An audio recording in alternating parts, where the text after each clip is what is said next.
Better than those living entities who can perceive sound are those who can distinguish between one form and another. Better than them are those who have developed upper and lower sets of teeth. And better still are those who have many legs. Better than them are the quadrupeds. And better still are the human beings. Purport by Śrīla Prabhupāda. It is said that certain birds, such as crows, can distinguish one form from another. Living entities that have many legs, like the wasp, are better than plants and grasses, which have no legs. Four-legged animals are better than many-legged living entities. And better than the animals is the human being who has only two legs. So, in this verse, we have a portion of a description of the different categories of living beings based on their bodily form. So this, in one sense, could be said to form a part of the subject of biology.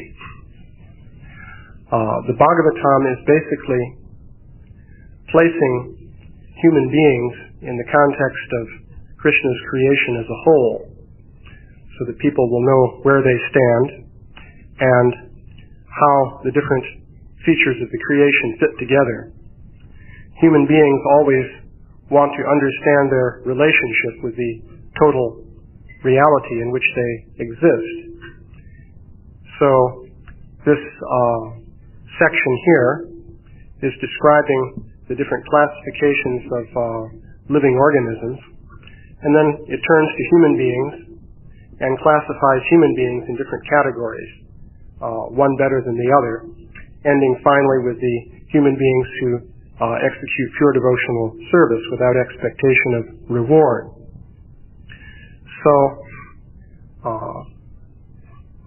this classification is to some extent based on consciousness. At least when it comes to the human beings, most of the distinctions are based on the state of consciousness of the particular living being. And we also have anatomical distinctions.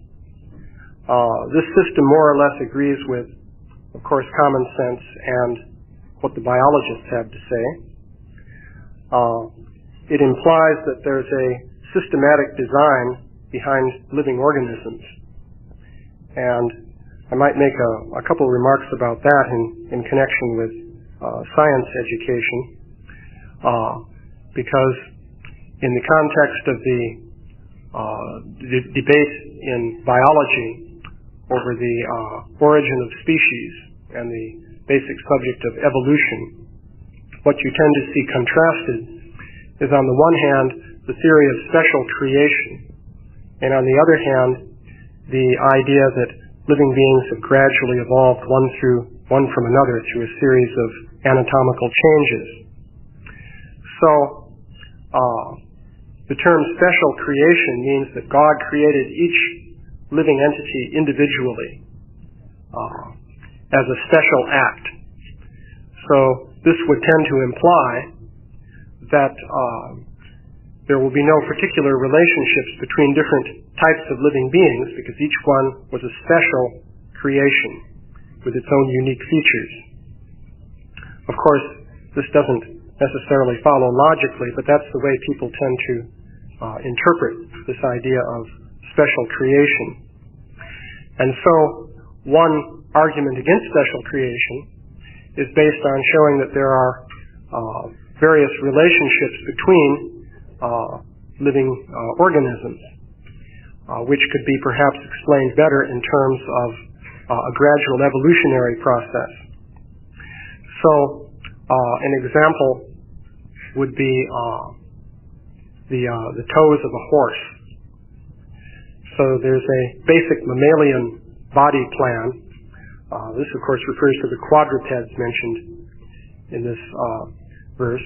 Well, a basic, not only mammalian, but a basic body plan for the vertebrates, the animals with backbones. And that is that they have 4 limbs, and each limb has 5 digits, 5 fingers. So, now if you look at horses, you find that each limb ends with one finger, which is this one actually. Now the interesting thing is that there appear to be vestigial bones of the other toes along the side of the main bone of a horse's hoof. So basically it's walking on its finger, and the other fingers have been reduced in size, so they're just under the skin, and they're not functional. So this is taken as a proof of evolution, because the idea is, well, originally you had an animal that was walking around on its five-fingered hands,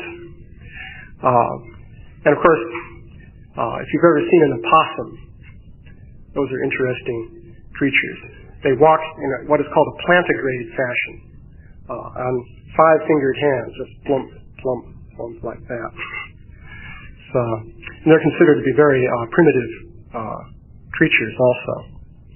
So the idea is that in the case of the horse, gradually over millions of years, the digits on the side shrank, reduced in size, the main finger became more and more developed, and developed the fingernail turned into a hoof, and so on. And so you have the horse as we have it today.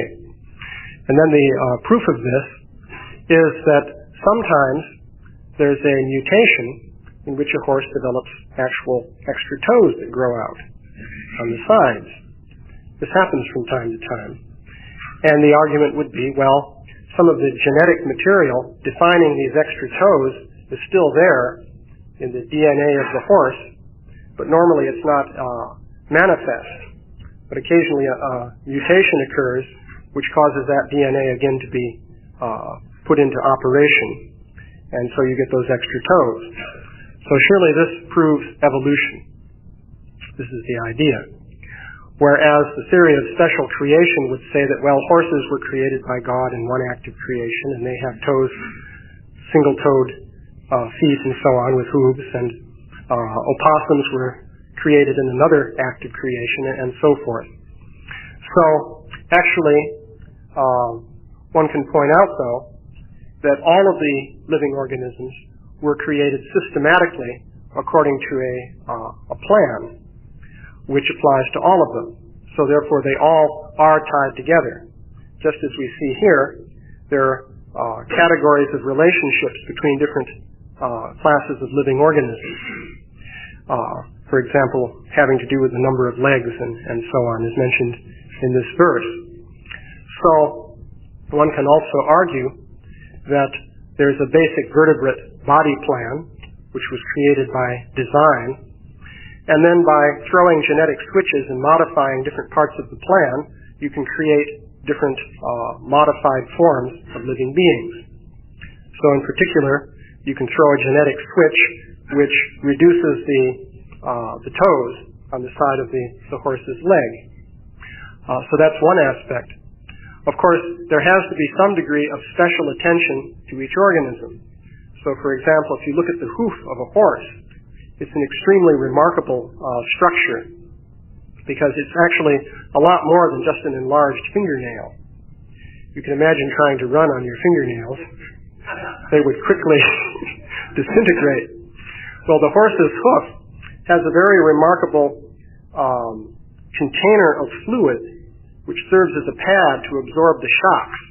This is situated between the bones of the horse's leg and the hoof. It's a very remarkable design. So you can ask, well, then where did the design come from? The evolutionists can only say, well, it came about because of random mutations.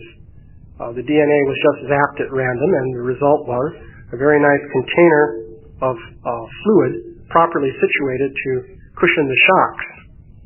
Of course, you can see that's a real engineering challenge to design something like that. Because if you don't do it right, then of course the container of fluid will burst under the stress, and then the horse will become crippled, and so on. So one can argue that what you really have in the array of species that you see in the biological world is a set of systematic relationships based on an original basic body plan. And these are modified in specific ways, and then specific additional features are added by complex design. Another example would be the the baleen whales.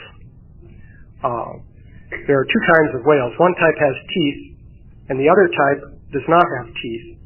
Instead of teeth, they have a sieve in their mouths, consisting of many little plates and fibers that have holes through them. So what the whale does is it opens its mouth and swallows a huge mass of water in which little shrimp and krill and so forth are swimming. And then it squirts the water out through all the holes in this sieve, and it's left with the shrimp and so on, which it then swallows.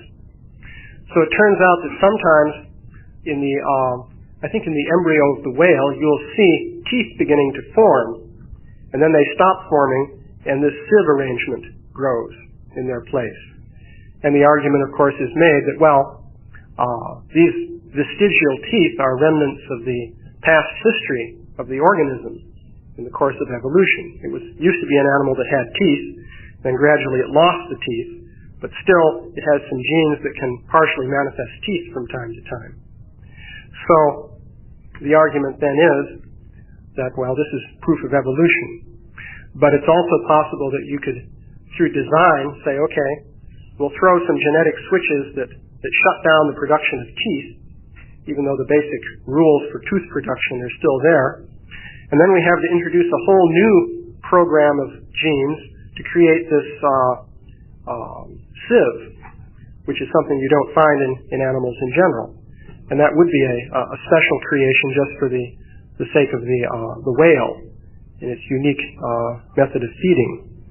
So there are a lot of examples like this in biology. An interesting thing, by the way, is that the human body is very close to the primitive vertebrate body plan. Because for one thing, we have 5 fingers, and we still have 5 toes. And in all respects, the human body is actually remarkably primitive in form. But another way of looking at it is to say that the human form is closer to the original plan, and various animal forms have been produced by modifying the human form. In fact, that can be argued quite systematically. So, those are a few observations concerning biology. There are a number of different categories of scientific study in which the empirical evidence is very much in line with the conclusions of the philosophy of Krishna consciousness. One area would be this whole question of evolution, because the theory of evolution is beset with all kinds of difficulties.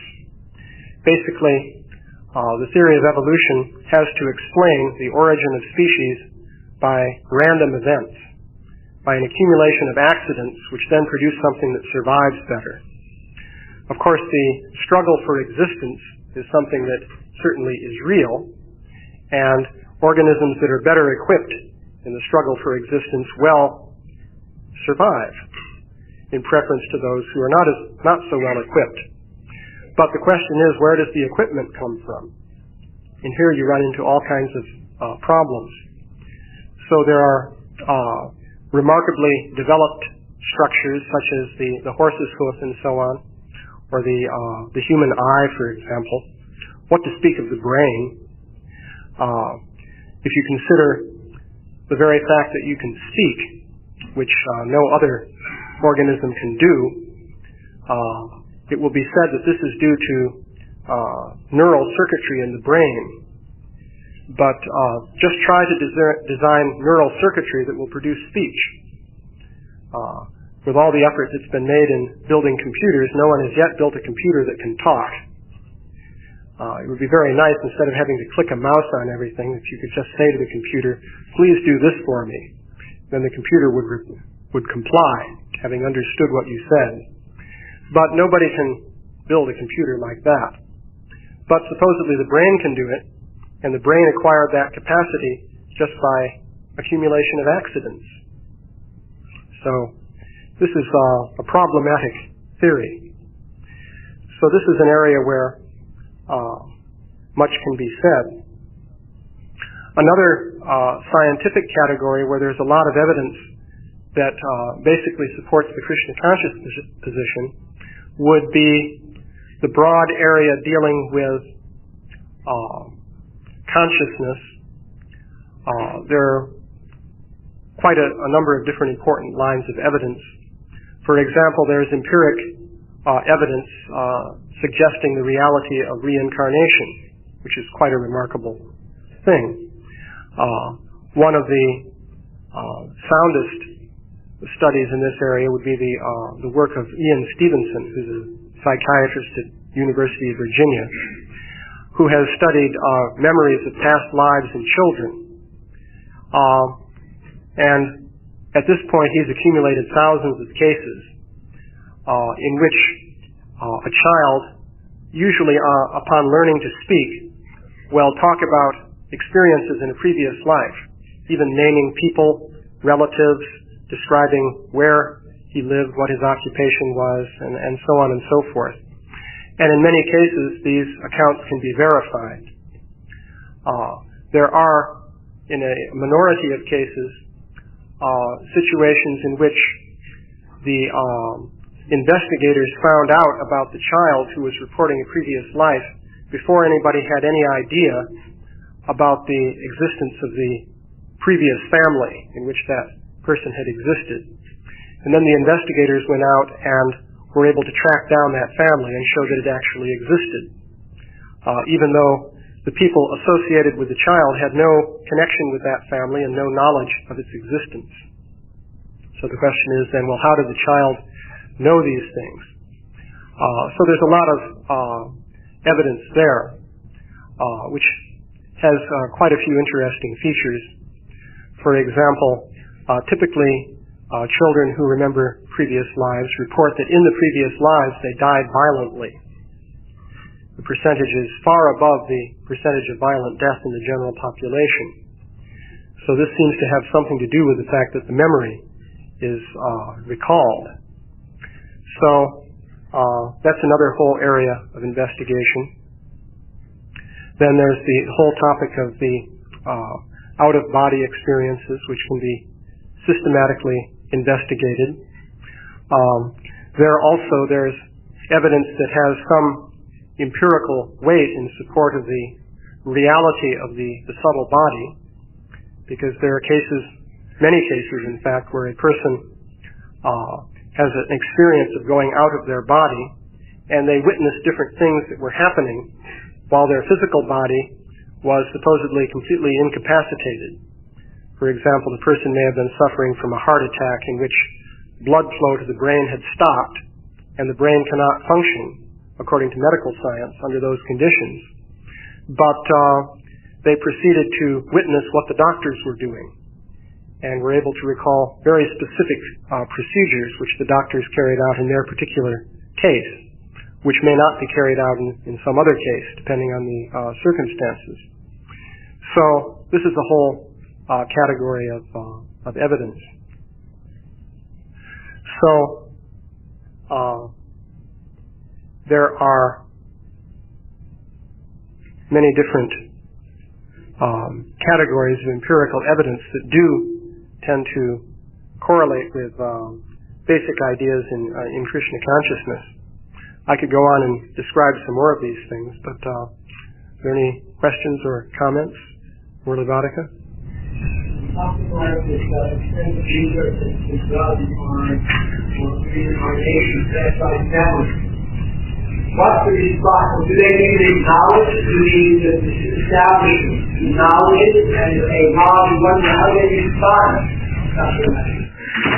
Well, on the whole, these studies tend to be ignored within the fields of, let's say, orthodox psychology. They're just too far out, and they go against basic assumptions concerning the nature of the mind. See, another thing that you can do, of course, is bring forward a lot of evidence indicating that the mind is tied to the brain. And the medical profession tends to be very much persuaded by this evidence. So, for example, there are many different forms of injury to the brain which have resulting forms of mental deficiency connected with them.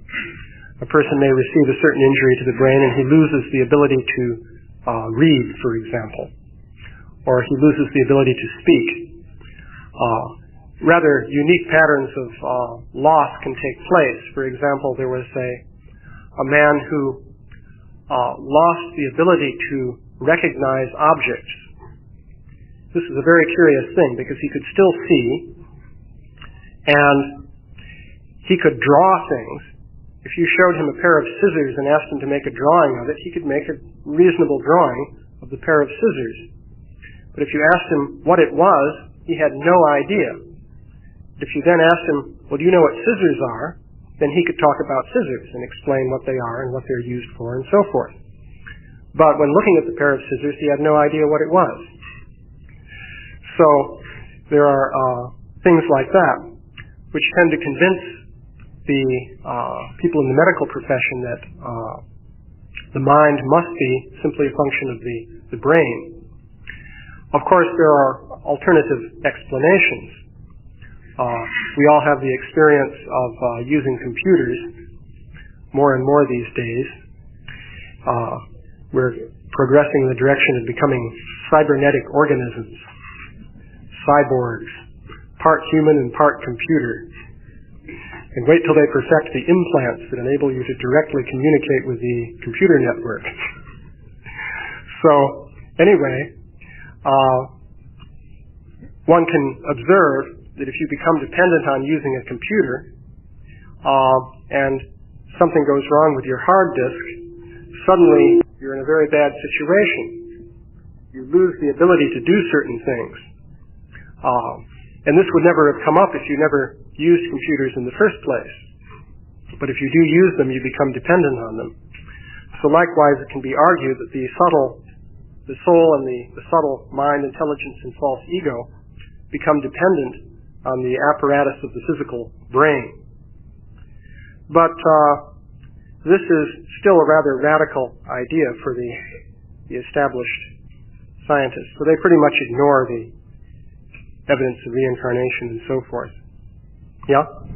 We refer to neurotechnology for the case, and in the example of computers, they not expect it to be big, what we call files, consistent, they can do that. But they do have phone systems, for instance, where you can say dial people voice numbers, and automatic dial that are you can call you to telephone back and refer to whichever one. So how do we explain that in that analysis?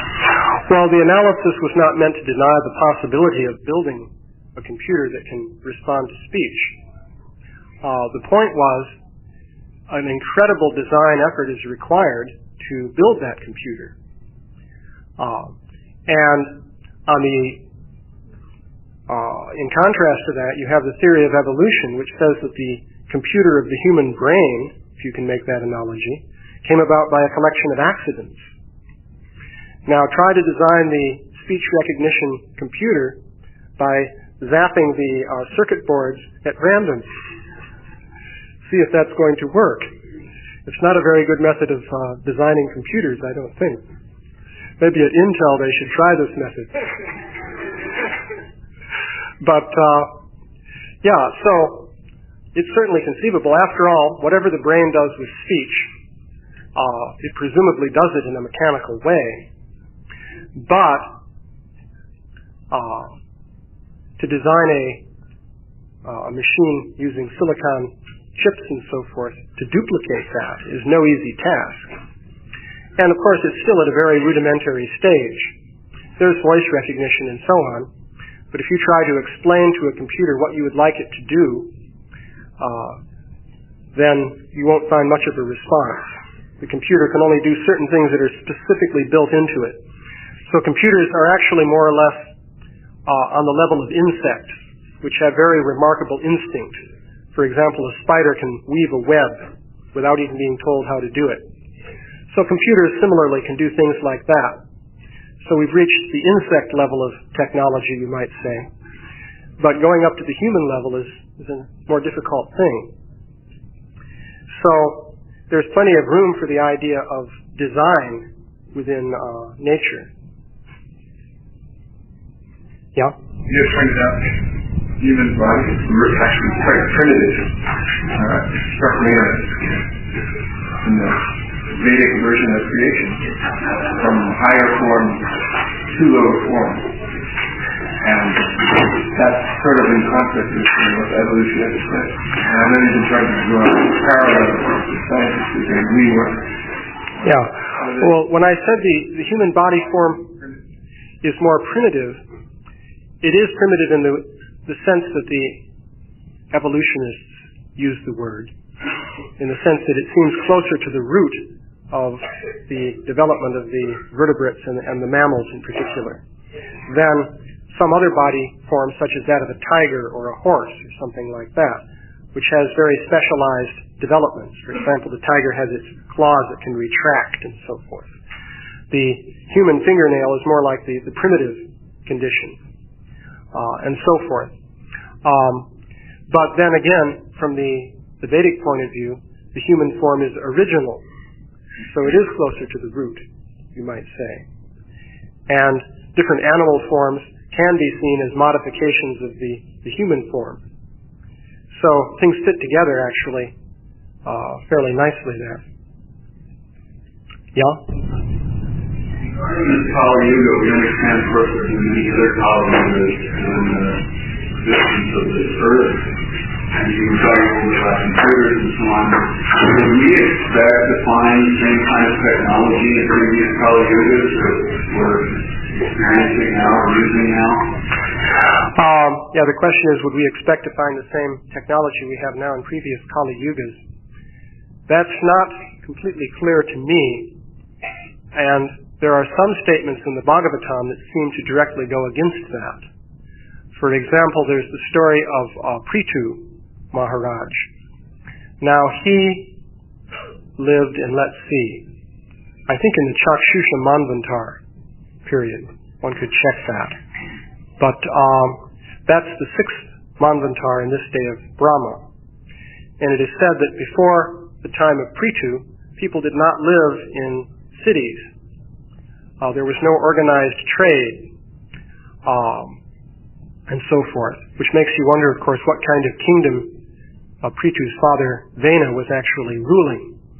But in any case, Prithu seems to stand at the origin of agriculture and settled city life and so forth, according to the Bhagavatam and also accounts in other Puranas. So, but many Kali Yugas took place before that. So, you can ask, well, did those Kali Yugas involve the equivalent of modern cities with big skyscraper buildings and so forth? Of course, another obvious point is that we don't seem to see remnants of those skyscraper buildings in the strata of the earth. So, that poses a problem. But I don't think there's any reason to think that they necessarily did exist. Previous Kali Yugas could have been different than this one. Yeah?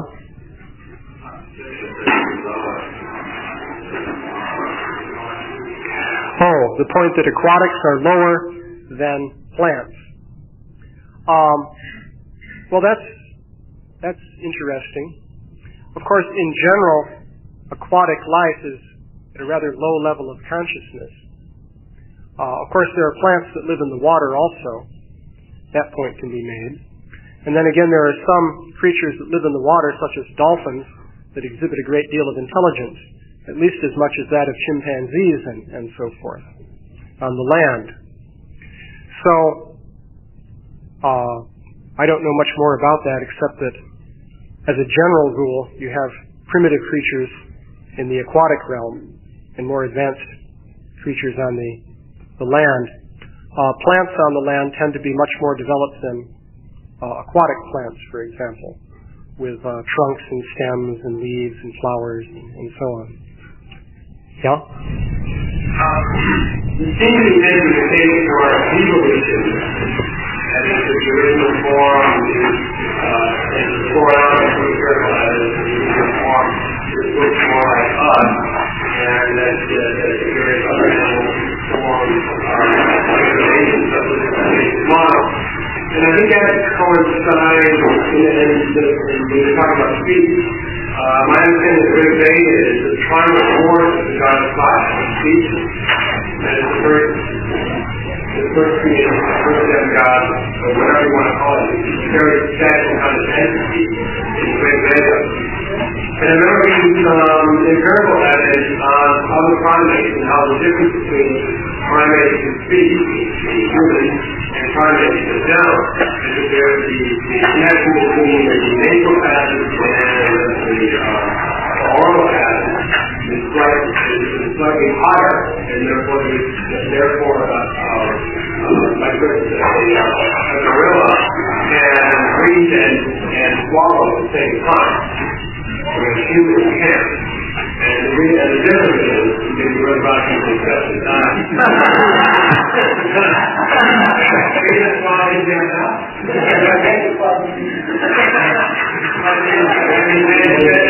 And different is the nature of the voice box being in a position such that it can form sounds with the mouth that were, anyway, a few years ago I read this paper and I'm not a scientist, but I was wondering if there is evidence, well, the question really is that there seems to be Vedic evidence and empirical evidence of evolution, and yet we have no historical way to corroborate that theory. So is there any things we like to set on there?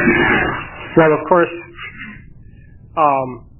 nobody really knows much about the origin of language. Of course, the archaeologists and paleontologists aren't in a very good position to investigate that because apart from a few bones in the neck which may be preserved in various fossils, there's no evidence whatsoever concerning ancient speech. So one can only speculate. But it is curious that so-called primitive languages in many cases tend to have very elaborate grammatical systems. And I'd like to eventually hear a little bit more about that from the linguists to see whether that is just a folk saying that would be repudiated if you really studied it carefully, or whether it's really true that primitive languages tend to be highly developed in grammatical structure and so on. Of course, Sanskrit is an example. Sanskrit is supposedly a very ancient language, and even today, as I understand, in the study of Indo-European languages, Sanskrit is really the basis for the whole study. Even though they try to bring in other things like Hittite in order to dethrone Sanskrit from its position, still, it doesn't work. But Sanskrit, and especially Vedic Sanskrit, which is the older form, has an incredible grammar, much more complex than that of these modern latter-day languages, English. So how is that? And I've read in general that, just like Eskimo, which is a primitive language, tends to have very complex grammatical rules. And what do they need that for if they're just spearing seals up there in the Arctic? So that's a curious thing. One visualizes a model in which Vach comes down and imprints the faculty of speech on the human being in a more advanced form than what you have now, and gradually it deteriorates. So, anyway, yeah? My husband has the actual transcript of a conversation between a professor Sutters of Wesleyan University and Śrīla at the turn of the century. Śrīla was asked by Professor Sutters, how can a cultured, intelligent person believe in incarnations of God, such as a fish or a horse or a tortoise? Śrīla's very lucid answer was that there's an evolution of the incarnation, going from Matsya Kurma Varaha all the way up to Parasuram, Ramchandra, then to Lord Krishna and Lord Chaitanya Mahaprabhu. So this further shows the very intricate higher order, given by the Supreme Consciousness. Yes, and of course we also have to consider that it's not a Darwinian evolution, but it's an evolution based on a plan, a design, in which all the different pieces relate to one another in a systematic way.